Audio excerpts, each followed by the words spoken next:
ধন্যবাদ বাংলাদেশ ক্রিকেট টিমকে। সত্যিকার অর্থেই বাংলাদেশ ক্রিকেট টিম এই টেস্ট সিরিজটায় যেভাবে খেলেছে, তাদেরকে দেখে মনে হয়েছে যে হ্যাঁ, তারা টেস্ট খেলার যোগ্য। যেভাবে বোলিং করা দরকার, যেভাবে ব্যাটিং করা দরকার, প্রত্যেকটা ডিপার্টমেন্টেই পারফেক্টলি সেটা করে দেখাতে পেরেছে বাংলাদেশ ক্রিকেট টিম। আর এজন্যই পাকিস্তানকে হোয়াইট ওয়াশ করাটা সম্ভব হয়েছে।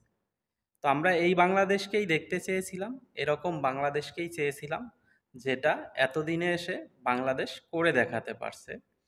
অন্তত এরপর থেকে, এই সিরিজের পর থেকে যে কোনো ক্রিকেট টিম, বিশ্বের যারা রাঘব বোয়াল রয়েছে ক্রিকেট টিমের মধ্যে, যারা বড় বড় টিম রয়েছে, তারা আর আমাদেরকে হেলাফেলা করবে না এবং তারা আমাদেরকে অবশ্যই সফরের জন্য ইনভাইট করবে। যেমন ইংল্যান্ড, অস্ট্রেলিয়া, এই দুইটা দেশ বিশেষ করে আমাদেরকে খুব কমই ইনভাইট করে।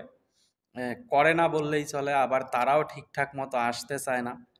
তো আশা করি এরপর থেকে ইন্ডিয়া, ইংল্যান্ড, অস্ট্রেলিয়া এরা আমাদের সাথে নিয়মিত সিরিজ খেলবে এবং নিয়মিত আমাদের সাথে তাদের দ্বিপাক্ষিক সিরিজগুলো দুই দেশেই অনুষ্ঠিত হবে।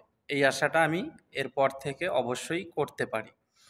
আর অবশ্যই বাংলাদেশ ক্রিকেট টিমে যারা রয়েছিলেন, কোচিং স্টাফ সহ খেলোয়াড়দেরকে আমাদের পক্ষ থেকে ধন্যবাদ জানাচ্ছি এবং তাদের এরকম দেশের ক্রান্তি লগ্নে এরকম একটা সিরিজ জয় সত্যি আমাদেরকে কিছুটা হলেও স্বস্তি দিবে।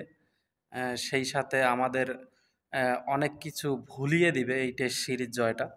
আহ, আর দেশের এই রকম ক্রান্তি লগ্নে খেলোয়াড়দের যে দায়িত্ব, তারা সেটা ঠিকঠাক মতোই পালন করেছে বলে আমার মনে হয়।